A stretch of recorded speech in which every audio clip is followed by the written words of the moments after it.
Para esto quiero también compartir este reporte de la oficina del CDC, Centro de Vigilancia Epidemiológica en MINSA. Esto fue publicado en la primera quincena de febrero, resume toda la estadística de muerte materna en nuestro país en el año 2020-2021, y tenemos aquí, pues, ¿no? Cómo se ha alterado del 2020 para ahora la proporción de muerte materna. Estábamos acostumbrados a ver, ¿no? Nuestra lucha era, pues, frente a lo que era la hemorragia obstétrica, sobre todo la hemorragia posparto. Segundo, los trastornos hipertensivos del embarazo. Y, digamos, históricamente las primeras causas siempre eran, pues, las hemorragias, y seguían los trastornos hipertensivos, y luego teníamos una miscelánea de sepsis, el derrotero que no se quiere llegar, que es el shock séptico y la falla multiorgánica, y luego tenemos otro grupo de patologías. Todo esto entre directas e indirectas, ¿sí? Entonces, del año pasado 2020, la tasa se cambió dramáticamente por la aparición de esta infección de causa de muerte materna indirecta, que es COVID-19. Inexistente, 16.7%. Lo más dramático ocurrió en el 2021, donde, si lo vemos por semestres, el primer semestre justo coincidente con la segunda ola, que fue entre enero y abril, COVID tuvo el aporte de 40.4% de mortalidad materna, frente a lo que eran las hemorragias, que estaban en 18%, trastornos hipertensivos 14%. Es decir, la proporción de mortalidad de esta enfermedad fue atroz. Entonces, COVID-19, una infección viral, sí es cierto, pero que en su derrotero iba a esta condición de lo que es la sepsis y el shock séptico y la disfunción multiorgánica. ¿Y qué es lo que es sepsis materna? La sepsis materna viene a ser una condición que afecta la vía la vía mater de la mujer gestante o la mujer que está en los 42 días posparto, ¿sí? Como una disfunción orgánica que resulta de una infección durante el embarazo, ergo el embarazo, el parto, el posaborto o posparto. Esa es la definición de sepsis en función a lo que nos dice la OMS. Ahora, tenemos en consideración también esto, que hablar de sepsis en el criterio clínico. Recientemente hubo el consenso, en el año 2016, el tercer consenso internacional donde se definía lo que es sepsis, shock hace unos séptico. días atrás, En este consenso se toma en cuenta lo siguiente, ¿no? Que la sepsis ya no vendría a ser, pues, lo que clásicamente decía, ¿no? Un foco infeccioso más reacción de síndrome de respuesta inflamatoria sistémica. No, ahora se habla que la sepsis viene a ser una respuesta desregulada de nuestro organismo frente a una infección. Una respuesta desregulada, y que esto no solo atañe a cambios inmunológicos, a respuestas inmunológicas, sino que podría verse a una afectación a diversos órganos, aparatos, sistemas, que puede ser, por ejemplo, de índole respiratorio, cuando se altera la PAFI, el gradiente de perfusión de oxígeno, cuando se altera a nivel neurológico, donde vamos a ver reflejado una escala de Glasgow que está en disminución, la escala de coma de Glasgow, muy empleada para lo que es el TEC, tiene una aplicabilidad notable en esta valoración de lo que es sepsis, ¿sí?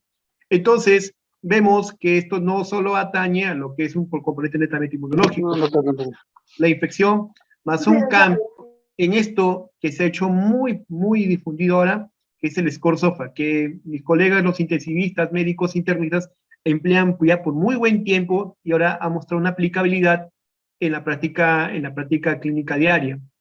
SOFA, el SCORE-SOFA, que es sepsis relacionada a un fracaso de evaluación de los órganos. Y este SCORE-SOFA vendría a ser, con buena evidencia, una mejor valoración de la paciente séptica, y nos dice que cuando tiene una puntuación mayor a 2, estaríamos frente, pues, ¿no?, a un SOFA positivo, más infección, y la mortalidad es del 10%. Uno de los aportes de este consenso, del tercer consenso 2016, es que ya no deberíamos hablar de sepsis severa. Se entiende que sepsis por sí sola ya es una condición de gravedad, de severidad, ¿sí? El shock séptico viene a ser el derrotero que no se quiere llegar. Entonces, eso es lo que tenemos con respecto a sepsis. Bien, y les hablaba del SCORE-SOFA, como un sistema de puntuación que toma diversas variables, tal vez desde un enfoque laboratorial, puesto que si queremos valorar a nivel respiratorio lo que es la PAFI, deberíamos hacer gasometría. Si queremos valorar lo que es la coagulación, la medición de plaquetas, requeriremos un hemograma. Si requerimos valorar a nivel hepático el nivel de bilirrubina, requeriremos un bioquímico en sangre. Entonces, nuestra valoración SOFA es una valoración laboratorial, ¿sí? Combinada con algunos criterios clínicos, como puede ser la hipotensión o el score de Glasgow, pero que no sería útil en el manejo de una emergencia. Esa es la verdad. Si queremos nosotros ponderar a una paciente que llega, por decir, a medianoche en el centro de salud, con fiebre, escalofríos, y no tengo la posibilidad de hacerle el PAF y la plaqueta, bilirrubina, pues el SOFA no me es útil en ese momento. Yo diría que nadie dudaría de una sepsis, ¿no? Es más, podríamos poner esta comparación. Para mí sí será más práctico. El síndrome de respuesta inflamatoria sistémica era más práctico porque tomamos en cuenta valor, valor de frecuencia respiratoria, tomamos en cuenta la presión arterial, sí, y esto de laboratorial, pues no me es útil en ese momento. De alguna manera, pues ha habido críticas a esto, y en el aporte del SOFA salió una forma abreviada muy útil que es el Quick SOFA. El Quick SOFA. El Quick SOFA, esto ya es para empleado de batalla, esto lo podemos emplear en la emergencia, en hospitalización, en el ambiente donde nosotros tengamos contacto con la paciente, donde tomamos en cuenta los siguientes 3 parámetros. Basta con que tenga 2 de 3, basta con que tenga 2 de 3 de esos parámetros afectados, entonces es una paciente que está, bueno, en una potencial condición de sepsis. Y deberíamos manejarla como tal porque la mortalidad está ya en el 10%, ¿sí? La frecuencia respiratoria mayor o igual a 22, una escala de Glasgow menor a 13 puntos y la presión arterial sistólica menor a 100. Esto es lo que nos da, pues, como aporte el Quick SOFA. Sin embargo, acá hay una crítica importantísima. Esta valoración SOFA, que ya estamos hablando que es un sistema de puntuación con laboratorios y que puede ser de repente muy técnica y solo útil en hospitalización, ¿sí? Tenemos ahora aunado el hecho de que el Quick SOFA pareciera que no toma los cambios fisiológicos de la gestante, puesto que una gestante a término con una frecuencia cardíaca, perdón, una frecuencia respiratoria de 22, 24, eso puede ser normal, ¿sí? O la presión arterial sistólica, que en nuestro medio esté frecuentemente encontrar el 90-60, 90-60, pues estaría ya calificando un punto, ¿sí? Ya tenemos por la frecuencia respiratoria y la presión arterial sistólica que todas nuestras pacientes podrían tener un Quick SOFA positivo. Entonces, ¿cómo es esto? ¿Cómo podríamos extrapolar esto? Y hay que tener en cuenta que este es un consenso mundial, sí, que toma en cuenta muchas variables, pero que no disgregó de repente o no toma en cuenta a poblaciones como son ancianos, niños o gestantes, y tomando en cuenta la fisiología. Entonces, este problema ha generado, pues, opiniones muy diversas si debería no continuar usándose el CRIS. Hay instituciones que siguen empleando el CRIS, los criterios CIRS. Iniciativas muy buenas han habido y tomo en cuenta esto, que a través del DISARE, del sistema de capacitación, lo estamos extrapolando muy bien, es el uso del SOFA materno. Insisto, este score SOFA debe ser para pacientes que están hospitalizadas, donde hay la posibilidad de hacerles el estudio laboratorial, bioquímico, hematológico, ¿sí? Ahí están las puntuaciones, y este aporte de SOFA materno y el Quick SOFA materno o Quick SOFA obstétrico sale de un aporte de una guía de práctica clínica que planteada en Australia y Nueva Zelanda, allá en el año 2017, al año siguiente de haber salido el aporte del tercer consenso. ¿Qué nos dice este criterio, estos criterios de los autores australianos? Que está muy entendible y práctico, ¿sí? Y que tome en cuenta la fisiología materna, dice, con que tenga dos o más criterios como son presión arterial sistólica menor a 90, frecuencia respiratoria mayor o igual a 25, o una alteración mental donde pueda verse la paciente con tendencia a estar al sueño, desconectada, quejumbrosa, ¿sí? Donde el estado mental, el estado de vigilia está alterado, entonces eso califica un punto. Basta con que tenga 2 de 3 y podemos decir que tiene un Quick SOFA obstétrico positivo, esa paciente candidatísima a sepsis. Y si hablamos de sepsis, insisto, ya la mortalidad dice que está por encima del 10%. Alerta roja. Entonces, no viene acaso a hablar de sepsis leve y sepsis severa. Sepsis, por definición, ya será una condición de severidad de preocupación. ¿Qué es shock séptico? El shock séptico. El shock séptico viene a ser un subconjunto de la sepsis donde el sistema circulatorio y las anormalidades del metabolismo celular son suficientes para que se incremente la mortalidad, en este caso la mortalidad materna. Ahora, en aspecto fisiopatológico, el shock séptico es una forma de shock distributivo que resulta de una marcada reducción de la resistencia vascular sistémica, a menudo asociado con un aumento del gasto cardíaco. Bien, este es otro enfoque de lo que sería el shock séptico. Es una sepsis, es una condición de sepsis, en la cual hay la necesidad de usar vasopresores para mantener una presión arterial media por encima de 65 más. La segunda, o que el nivel de lactato sérico sea mayor a 2 milimoles. Y todo esto en ausencia de hipovolemia, que es una definición, yo diría, de batalla, ¿sí? Frente a la otra, que es un conjunto de sepsis, que es una definición académica, escrita, tenemos esta definición de batalla. Sepsis, shock séptico viene a ser aquella condición de sepsis en la cual hay necesidad de usar vasopresores para mantener una presión arterial media por encima de 65 más, o un nivel de lactato sérico por encima de 2 milimoles. Y en esta condición de shock séptico, preocúpense, la mortalidad se incrementa a un 40%. La mortalidad se incrementa a 40%. Así que el shock séptico es una condición gravísima, gravísima.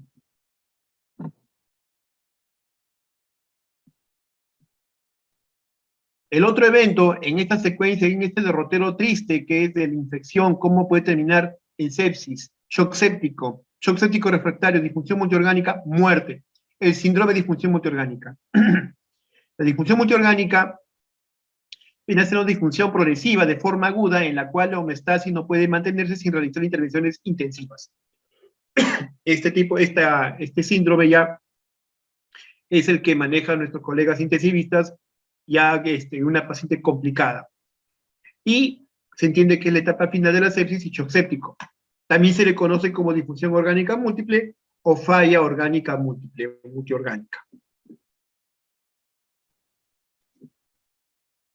Los factores de riesgo pueden ser diversos, de causa obstétrica y no obstétrica. Por mencionar de causa obstétrica, favorcito. El que se le ha hecho algún procedimiento, como una amniocentesis diagnóstica, o algún otro procedimiento invasivo intrauterino, cerclaje cervical, que se nos complica la infección, un RPM prolongado, un trabajo de parto prolongado, múltiples tactos vaginales, trauma vaginal, si no es por mencionar un trauma obstétrico, tanto para el feto como para la mamá, la cesárea, que es la primera condición de riesgo para una endometritis posparto, y de causa no obstétrica, miren cómo se relaciona esto: la obesidad, la intolerancia a la glucosa, diabetes mellitus, el uso de inmunosupresores, si es una paciente que está de repente recibiendo tratamiento por una enfermedad como artritis reumatoidea, o una paciente que está recibiendo para asma, está recibiendo corticoides, desnutrición y anemia, infecciones cérvico-vaginales, antecedentes de infecciones pélvicas, infección renal, insuficiencia renal hepática, o antibiótico terapia de amplio espectro. Entran estos factores de riesgo. Ahora bien, otra forma de ver también la sepsis shock séptico con noticia es qué infecciones bacterianas se encuentran asociadas. Y tenemos de causa obstétrica, por ejemplo, la coria, mionitis e endometritis puerperal. Un aborto séptico. Bueno, los abortos sépticos ya no son tanto como antes, en el cual estaba siempre relacionado pues a una manipulación, a una mala praxis. Hoy por hoy se reporta que los abortos sépticos pueden ocurrir de manera secundaria a un aborto espontáneo. Ya no es tanto como se hablaba de la hiquerazoemia de Mondor, la enfermedad por Clostridium, una forma de aborto séptico por Clostridium, por manipulación. Ahora el aborto séptico puede ser secundario a un aborto espontáneo. La infección de la pared abdominal de una cesárea, la infección de la episiotomía, tromboflebitis pélvica séptica, una patología de diagnóstico por exclusión, procedimientos invasivos, la fascitis necrotizante, este síndrome de Fournier que se ve, ¿no?, como complicación en las episiotomías, es rarísimo, pero es terrible. Son tremendas escalas de la zona bulboperineal, el cerclaje infectado, la biopsia de vellosidades corneales o amniocentesis. De causa no obstétrica tenemos la hitopielonefritis, que es la primera patología por la cual ingresan hospitalizadas como infección las infecciones de tracto urinario son las primeras patologías médicas intercurrentes. La apendicitis, la colecitis, neumonía de la comunidad, el VIH, y a esto debemos agregarlo, pues, ¿no? De infecciones por SARS-CoV-2, COVID-19. Y el síndrome de shock tóxico en las misceláneas. Si hablamos de gérmenes, más frecuentemente tenemos el papel del estreptococo grupo A, el cual está más relacionado a muerte materna por sepsis, ¿sí? Y el Escherichia coli, el más frecuente en casi todo el pool de infecciones que hay. Entonces, el más frecuente, en general, el Escherichia coli, y el que está relacionado a muerte materna por sepsis, grupo A. En el cuadro clínico, clásicamente tenemos pues que la evolución de la sepsis puede ir en estos tres momentos, ¿no? Shock temprano o shock caliente, y se le denomina así porque la paciente en esa etapa inicial presenta rubicundez, hay una vasodilatación, por eso la paciente se muestra chaposa, rosadita, ¿sí? La vasodilatación periférica, hay taquimia o dificultad respiratoria, la temperatura puede estar muy inestable, y de la fiebre a la hipotermia, se altera el sensorio, hay taquicardia, hipotensión, aumento de gasto cardíaco y disminución de la resistencia vascular periférica. El shock temprano. Yo diría que en esta etapa se le puede rescatar a la paciente, se le puede rescatar. En caso de que esté ya avanzado el shock tardío o shock frío, aquí sí las cosas desmejoran dramáticamente. Si sale de esta etapa va a salir con secuelas. Hay vasoconstricción periférica, piel fría y húmeda, oliguria, falla renal, cianosis, disfunción respiratoria, distrés respiratorio, disminución del gasto cardíaco, es decir, ya hay más compromiso, ya estamos yendo a lo que es el campo de la disfunción multiorgánica. Vuelvo a repetir, de un shock tardío en adelante, la posibilidad de rescatar a una paciente con secuelas, sin secuelas, disminuye dramáticamente. Aquí la paciente sale muy mal.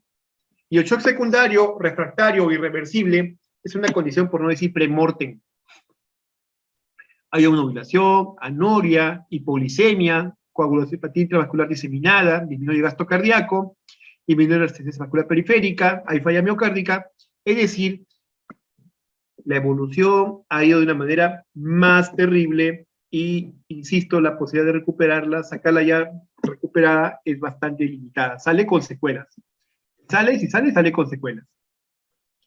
Felizmente la gestante tiene factores protectores. Uno es la edad, una mujer joven que se embaraza, claro, mujer de edad reproductiva, entre los 14, 15, 19 años, 25, 35 años de edad.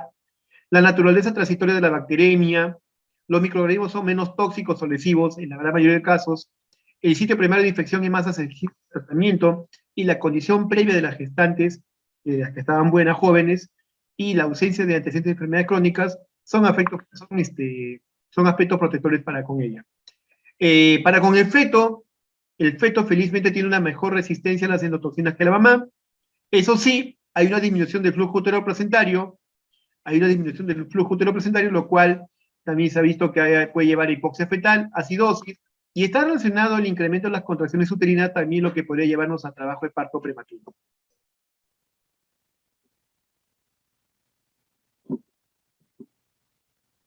Bien, en lo que respecta a los hallazgos clínicos, hay una miscelánea de hallazgos clínicos, como es la variación de la temperatura, de la fiebre, la hipotermia, la taquicardia, la taquimia, los criterios que hemos hablado dentro del QuickSOFA, la diaforesis, una alteración de la piel que se va contramoteada, disminución del llenado capilar, náuseas, vómitos, la hipotensión, y ahí hablaba del concepto de la presión arterial media. Una presión arterial media menor o igual a 65, perdón, ya es un distintivo de que la cosa no está yendo bien, es alerta. Ahora, ¿qué pasaría si es una paciente hipertensa o que puede estar en preeclampsia? ¿Cómo puede valorar la disminución, la hipotensión? Se dice en esos casos, en pacientes hipertensas, si la presión arterial sistólica cae en más de 40 milímetros, hay que pensar en hipotensión. La oliguria o anuria, en la cual la paciente tiene un flujo urinario menor a 0.5 mililitros por kilo de peso hora por lo menos 2 horas, a pesar de una adecuada reanimación por fluido. ¿Y cómo es esa adecuada reanimación por fluido? Lo vamos a comentar en un rato. Dolor que estaría en relación al foco, el lugar donde está el foco infeccioso.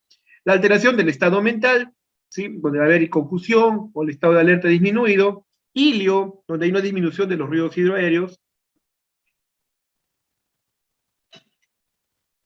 Y en los hallazgos laboratorios hay también una miscelánea, ¿no? Que son la leucocitosis y leucopenia, la enzima la proteína PCR elevada, un cultivo obtenido del foco infeccioso positivo, hipoxemia, trombocitopenia, acidosis metabólica, catinemia, son de los eventos que se pueden encontrar, hallazgos que se pueden encontrar en el laboratorio. Bien, ¿qué exámenes pedir en estas pacientes?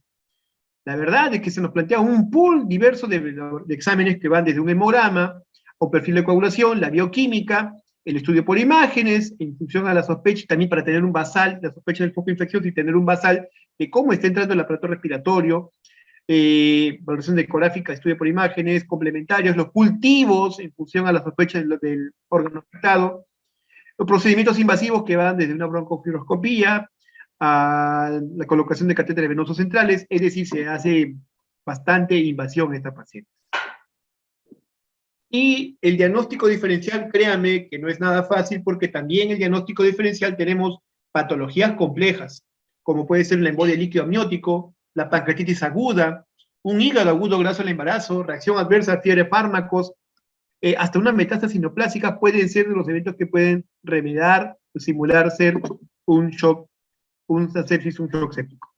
Bien, al respecto, en esta entidad, en el tiempo se han desarrollado diversos trabajos de investigación, y qué mejor que el desarrollo de guías de práctica, si no es una campaña encaminada a orientar todos los esfuerzos con ciencia y evidencia de las mejores intervenciones para estas pacientes que están en sepsis. Prueba de esto es la conformación de lo que es de la Surviving Sepsis Campaign, que es una iniciativa mundial que tiene ahí entre intensivistas, internistas, infectólogos, neumólogos, casi todas las especialidades intervienen, y tomando en cuenta criterios en base a ciencia y evidencia, medicina basada en evidencias, para establecer las mejores actuaciones. Mucho se ha avanzado en esto. Yo me acuerdo que del año 2007, del trabajo de la doctora Guin, que era el Early Gold Diet Therapy, a nuestras fechas, en las cuales tenemos, pues, ¿no?, a las recomendaciones internacionales. La más reciente data del año pasado, del 2021, hay un update. Esto estaría muy bien enmarcado dentro de lo que sería la clave amarilla. En nuestro país hubo un notable esfuerzo para manejo de estas pacientes en infección, es la implementación, el uso de la clave amarilla. Y esto es la base, esto de la hora de oro, de este Surviving Sepsis Campaign, es la base para poder formular la clave amarilla. Entonces, ¿qué toma en cuenta? Toma en cuenta en función a lo que hay en Nueva Evidencia el 2021, tenemos esto de la primera hora, o la hora de oro, la Golden Hour, donde básicamente tenemos que tener estas 5 acciones. Medir el lactato sérico y reevaluar si inicialmente es mayor a 2 milimoles. Eso me indica que está en un shock séptico.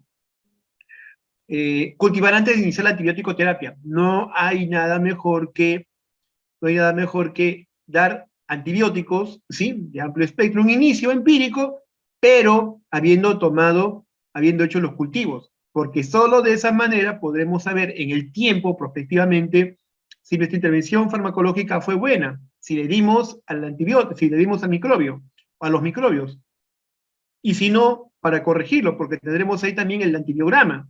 Entonces, la determinación del enfoque terapéutico corregido en función al cultivo es importantísimo. Así que deberíamos cultivar, pero no dejar tampoco pasar ese tiempo prudencial. La recomendación es que, si vas a cultivar, hazlo antes de la hora, antes de que cumpla la hora. Si cumplió la hora, chispas, vas a tener que iniciar antibiótico terapia. Y eso plantea problemas, pues, para los establecimientos que tienen que referir de un lugar que está distante a más de 1 hora. ¿Qué hago? Cultivo, lo cultivo en el hospital, y por cada hora que pasa de inacción antibiótica, de inacción para ese paciente, la posibilidad de sobrevida disminuye dramáticamente. La posibilidad de sobrevida disminuye dramáticamente. El otro es la reanimación por fluidos. ¿Cómo es la reanimación por fluidos? Teniendo en cuenta esta postura de 30 mililitros por kilo de peso, si la presión arterial media está por debajo de 75, ¿cómo hacerlo? Y si no responde a estas 4 intervenciones, si no responde sobre todo a la fluidoterapia, el uso de vasopresores. ¿Y por qué tiempo y cuál es nuestro objetivo? Que lleve a una presión arterial media que sea mayor o igual a 75, metalograda. Y ¿saben qué? Hay que tener en cuenta lo siguiente. el manejo de una paciente en esas condiciones tiene que ser, pues, multidisciplinario, en equipo, y véanlo como una competencia de autos de carrera. ¿Sí? Ahí tengo la analogía y visual. Un auto de carrera llega el corredor a la estación de pits e inmediatamente todo el equipo se asoma hacia el carro y le hacen el cambio del aceite, le cargan la gasolina, le cambian las llantas, le cambian de repente los dispositivos del conductor que está usando, todo rápido, inmediato, ¿para qué? Para que el corredor salga inmediatamente listo a ganar. Entonces, la acción que debemos hacer, las acciones que debemos tener deben ser orientadas a trabajar en equipo, en favor de la paciente y prontamente. Eso hay que tenerlo en cuenta. Bien, entonces les hablaba acerca de la reanimación inicial, cómo hacerla. Esta es una meta importantísima. En la reanimación inicial debemos tener en cuenta que debemos llevar a que tenga una presión arterial media, una PAM por encima de 65. Si nosotros logramos eso, es que hemos logrado nuestro buen acometido. Entonces, iniciamos una fluidoterapia agresiva. En este caso, buscamos que la presión arterial media esté por encima de 65, ¿sí? O que mejoremos ese nivel de lactato. Entonces, se tiene que dar en el lugar donde se detecte esto, no podemos retrasar, estamos en la hora de oro, no hay que esperar que llegue la UCI, que llegue al hospital de referencia, no, porque eso puede significar más morbilidad. Y acá lo que podemos emplear es cristaloides isotónicos como es el cloruro de sodio, ampliamente disponible en nuestro país, y empleamos una infusión rápida de 30 mililitros por kilo de peso. Hágase cuenta, si la paciente pesa 60 kilos, se dará 30 por 60, 1800 centímetros cúbicos. 1 litro 800, 2 frascos. Para efectos prácticos, dos frascos. Entonces yo empiezo a administrar este fluido, el cloruro de sodio 9 por 1000, a un volumen de 300 a 500 mililitros por minuto, a chorreo, a chorro, y voy viendo dosis respuesta. Si al administrarle 300 centímetros cúbicos o medio litro, le tomo la presión arterial y yo veo que la PAN se ha aumentado, excelente, logré mi cometido. Pero si veo que sigue en hipotensión, pues continúo dándole otros 300 más, y otros 300 más, y otros 300 más, viendo dosis respuesta. Si en algún momento la presión arterial mejora, está por encima de 65 la PAN, y también uno se va a dar cuenta porque la paciente comienza a responder de lo que está de repente desconectada, desorientada, ella misma ya va a comenzar a reanimar. Entonces, estamos logrando nuestro cometido. Pero si nosotros le hemos completado toda la dosis calculada, los litros 800, y la paciente sigue en hipotensión, pues se entiende que estamos frente a un shock séptico. Y aquí, por más volumen que des, ya no la vas a mejorar. Esta paciente va a requerir emplear agentes vasopresores. Y aquí se aconseja de primera línea norepinefrina en gestantes. Es cierto, se puede emplear albúmina, aunque hay mucha crítica actual sobre el uso de albúmina, hay crítica actual. La hipotensión y gestación por mayor de 24 semanas, preferible ponerle en decúbito lateral izquierdo para mejorar la perfusión fetal. Y si la presión arterial media está por debajo de 65 y persiste y se comete una relación por fluidos, definitivamente iniciar vasopresores. Y hemos hablado del que se puede emplear norepinefrina. Ahora, si nosotros hemos logrado que la presión arterial media está por encima de 65, ya hemos logrado nuestra meta, pero ya no va llegando los exámenes de laboratorio y sale de hemoglobina menor a 7, pues con ese valor de hemoglobina se entiende que va a ir hipoperfusión. Es el momento de corregir los otros problemas que hay. Será, por ejemplo, transfundir sangre hasta obtener, pues, ¿no?, un valor de hemoglobina que esté entre 7 a 9 gramos por decilitro. Ahora bien, pongo aquí entre líneas, porque esto ya viene a ser manejo que se brinda ya en otras áreas del hospital, básicamente en las unidades de terapia intensiva. Aquí ya en esos casos dramáticos en los cuales no sale con los vasopresores, sigue en hipotensión, está en shock séptico, entonces los colegas intensivistas ya se ven obligados a emplear otros fármacos como puede ser la hidrocortisona, ¿sí? Y también van a enfrentar problemas como la hiperglicemia en estos pacientes. Es frecuente que hagan hiperglicemia donde ellos van a iniciar terapia con insulina. No es el propósito de esta presentación irnos al enfoque ya intensivo, puesto que los colegas que me preceden, médico intensivista, podía darnos una muy buena explicación fisiopatológica. Lo que trato de dar a entender es qué hacer hasta una etapa en la cual nuestro papel puede ser muy importante en la emergencia o en el primer, segundo nivel de atención, y en el tercer nivel de atención en el proceso de recibir el manejo especializado también por los colegas de terapia intensiva. Es importantísimo cultivar, resalto eso, se debe hacer antes de iniciar cualquier antibiótico terapia, pero no debemos retrasar. Así que antes de la hora, de preferencia los 45 minutos, no deberíamos, antes de los 45 minutos debemos ya haber cultivado. Y de preferencia se hace 2 o más hemocultivos, y si tiene algún acceso vascular que haya estado por más de 48 horas, también de esos accesos vasculares se deberían tomar cultivos. Cultivar a otros sitios de acuerdo a los hallazgos clínicos. Y si es seguro realizar estudio de imagen tempranamente para confirmar y tomar muestras de cualquier foco infeccioso. Se puede emplear marcadores de infección siempre y cuando estén disponibles. Clásicamente teníamos el uso del BCG, la velocidad de sedimentación, aunque este era muy variable en la gestación, el BCG. Mejor era la proteína C reactiva. Y actualmente una de las cosas que nos ha dejado pues la pandemia es la implementación del uso de procalcitonina. Y podemos tener en cuenta la procalcitonina como valoración del estado de evolución, como marcador de fase aguda del proceso infeccioso. La antibiótico terapia, prontamente la primera hora, puesto que, aquí resalto eso, la demora en iniciar antibiótico terapia eleva la muerte en un 8% por cada hora que uno se demora. Así que cuanto antes deberíamos iniciar antibiótico terapia. Y la antibiótico terapia debe ser empírica, de amplio espectro, preferir más de un fármaco, pensando en qué germen puede hacer. Si es el caso, por ejemplo, de una endometritis, clindamicina, gentamicina. Si es el caso de una colonitis, clindagenta, ampicilina. Si es el caso de una infección de tracto urinario, será ceftriaxona. Entonces, la valoración de qué antibiótico se debe dar estará en función a la sospecha de qué patógeno o, en todo caso, qué tipo de infección es. Y uno debe reevaluar diariamente. Con esto se busca optimizar la eficacia, prevenir la resistencia bacteriana, evitar la toxicidad y minimizar costos, puesto que no todo va a ser, pues, no.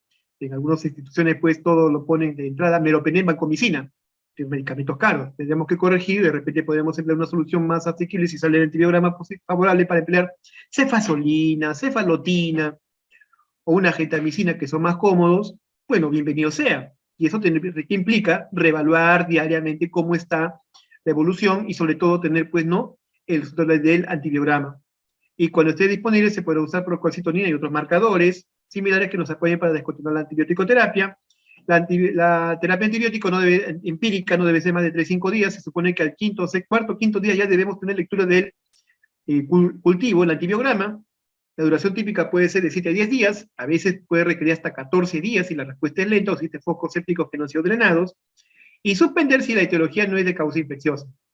Antivirales, sí, se emplea tan pronto exista sospecha a influenza, en el caso de esta enfermedad de SARS-CoV-2 o la infección por H1N1, sí, pues, ¿no?, si están disponibles esos tratamientos antirretrovirales.